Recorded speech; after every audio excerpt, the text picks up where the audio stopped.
नमस्कार दोस्तों, मैं अरविंद कुमार वैष्णव। आज हम पढ़ेंगे जैव मंडल, बायोस्फीयर। वैसे जैव मंडल एक बड़ा टॉपिक है और इसको अगर हम 3-4 घंटे तक पढ़ते रहे तो भी खत्म नहीं हो सकता। ये बड़ा बड़ा टॉपिक है, इसमें बहुत सारी चीजें आती हैं, लेकिन जो मुख्यतः चीजें हैं जहां से प्रश्न पूछा जाता है हर बार, वो चीजें मैं आपको बताऊंगा। तो जैव मंडल में 3 चीजें आती हैं: स्थल मंडल, जल मंडल और वायुमंडल। स्थल मंडल यानी भूमि, जल मंडल यानी पानी महासागर, और वायुमंडल, वायुमंडल में कौन कौन सी गैसें हैं उनके बारे में हम बात करेंगे। तो देखिए, एक वेन आरेख के माध्यम से हम समझते हैं। देखिए, जैव मंडल यानी बायोस्फीयर, ये तो हो गया स्थल मंडल, ठीक है। ये हो गया जल मंडल, ये हो गया वायुमंडल, और इन तीनों में जो कॉमन आ रहा है, इसमें तीनों में कॉमन ये वाली जगह आ रही है, इसे हम क्या बोलेंगे? जैव मंडल यानी बायोस्फीयर बोलेंगे। यानी तीनों के जो भाग तीनों में कॉमन आ रहा है ना, उसे हम क्या बोलेंगे? जैव मंडल बोलेंगे, ठीक है।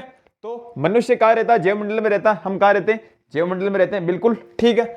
और जैव मंडल में क्या क्या आएंगे? स्थल मंडल प्लस जल मंडल प्लस वायुमंडल इज इक्वल टू जैव मंडल, यानी जैव मंडल बराबर स्थल मंडल प्लस जल मंडल प्लस वायुमंडल, ठीक है। अब बात करेंगे वायुमंडल के बारे में हम। देखिए, वायुमंडल में कौन कौन सी गैसें पाई जाती है उनके बारे में हम बात करेंगे। देखिए, सर्वाधिक कौन सी गैस पाई जाती है? नाइट्रोजन। कौन सी? नाइट्रोजन, यानी N2। कितनी परसेंट? 78.07%। 78.07%। पॉइंट के बाद संख्या एक एक बोली जाती है, दोनों साथ में नहीं बोलते हैं ना। तो 78.07%। अब नाइट्रोजन क्या कार्य करती है? देखिए, वायुदाब, परावर्तन व आग बुझाने में सहायक है। नाइट्रोजन किसमें सहायक है? वायुदाब, परावर्तन व आग बुझाने में सहायक है। अब बहुत बार प्रश्न पूछते हैं कि कौन सी गैस आग लगाती है? ऑक्सीजन लगाती है या फिर नाइट्रोजन लगाती है? तो देखिए, ज्यादा कौन सी है? ये। अगर यही आग लगाएगी तो बुझाएगी कौन?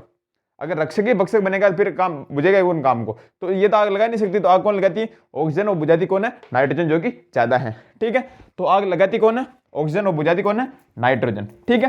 तो नाइट्रोजन 78.07% है वायुमंडल में। यह वायुदाब, परावर्तन व आग बुझाने में सहायक है। कौन सी गैस? नाइट्रोजन, ठीक है। फिर दूसरी ऑक्सीजन यानी O2, 20.93%। 20.93%। पहले 21% थी, अब थोड़ी कम हो गई, तो 20.93%। लगभग 64 किलोमीटर तक वायुमंडल में ऊपर जाते हैं हम, तो 64 किलोमीटर तक इतनी मात्रा आती है, 20.93%, ठीक है। जलाने में सही है, जलाने में सही यानी आग लगाती है। आग कौन लगाती है? ऑक्सीजन। बुझाती कौन है? नाइट्रोजन, ठीक है। फिर CO2, carbon dioxide, 0.03%। Carbon dioxide कितनी है? 0.03%। ग्रीन हाउस गैस के लिए उत्तरदायी होती है, ग्रीन हाउस इफेक्ट के लिए, ठीक है। ये भारी गैस है। CO2 कैसी गैस है? भारी गैस है, ठीक है। तो CO2 कितनी परसेंट है? 0.03%, ठीक। कार्य क्या करती है? ये ग्रीन हाउस इफेक्ट या हरित गृह प्रभाव जिसे हम बोलते हैं, या फिर पौधगर या फिर काचगर, बहुत सारे नाम है इसके। ग्रीन हाउस इफेक्ट या हरित गृह प्रभाव या पौधगर या काचगर के लिए उपयोगी है कौन सी गैस? CO2। बहुत बार प्रश्न पूछा गया है, ग्रीन हाउस इफेक्ट के लिए कौन सी गैस मुख्यतः उत्तरदायी होती है? तो कौन सी? CO2 यानी कार्बन डाइऑक्साइड, ठीक है। कितनी? 0.03% है वायुमंडल में, ठीक है। फिर ऑर्गन, ऑर्गन कितनी है? 0.93%। 0.93% कैसी गैस है? अक्रिय गैस है। कैसी गैस है? अक्रिय गैस है, ठीक है। हीलियम, नियोन, ऑर्गन अक्रिय गैस है, तो ऑर्गन में कैसी गैस है? अक्रिय गैस है, 0.93%। हीलियम कितनी परसेंट है? हीलियम He है ना, हीलियम कितनी परसेंटेज है? 0.0005%। 0.0005% है हीलियम। और O3 यानी ओजोन, ओजोन पराबैंगनी गैस किरणों से हमारी रक्षा करती है। सूर्य से पराबैंगनी किरणें आती हैं, समता मंडल पाई जाती है, ओजोन बताऊंगा मैं आगे। तो ओजोन क्या पराबैंगनी किरणों से हमारी रक्षा करती है, जिससे में त्वचा संबंधी रोग नहीं होते। तो ओजोन कितने परसेंट पाई जाती है वायुमंडल में? 0.00006%, यानी 0.4 बार 0 फिर 6%। 0.00006% पाई जाती है ओजोन वायुमंडल में, ठीक है। फिर हाइड्रोजन, ये भी इतनी पाई जाती है, 0.0005%। 0.0005%। ये हो गई गैसें। वापस रिपीट करते हैं। देखिए, वायुमंडल में कौन सी गैसें पाई जाती है? सर्वाधिक नाइट्रोजन 78.07%। फिर ऑक्सीजन कितनी? 20.93%, ठीक है। फिर कार्बन डाइऑक्साइड 0.03%। फिर ऑर्गन 0.93% अक्रिय गैस है। फिर हीलियम 0.0005%। फिर क्या कहते हैं? ओजोन 0.00006%, 4 बार 0। और हाइड्रोजन 0.0005%। ये होगी मुख्य गैसें। अब कुछ विशेष लगा कि मैं आपको पॉइंट लगाता हूं, स्क्रीनशॉट लीजिए। हम कुछ विशेष बिंदुओं की बात करते हैं। तो देखिए, शुष्क बर्फ किसे कहते हैं? बहुत बार पूछा गया है। शुष्क बर्फ का सूत्र होता है ठोस CO2। शुष्क बर्फ का सूत्र क्या होता है? शुष्क बर्फ ठोस CO2। ठोस CO2 अग्निशामक यंत्रों में काम में लेते हैं। किसमें? अग्निशामक यंत्रों में, यानी आग बुझाने में जो काम में लेते हैं यंत्र, अग्निशामक यंत्र, उसमें कौन सी गैस होती है? ठोस CO2, शुष्क बर्फ जिसे हम बोलते हैं, ठीक है। ड्राई आइस है ना, ओके।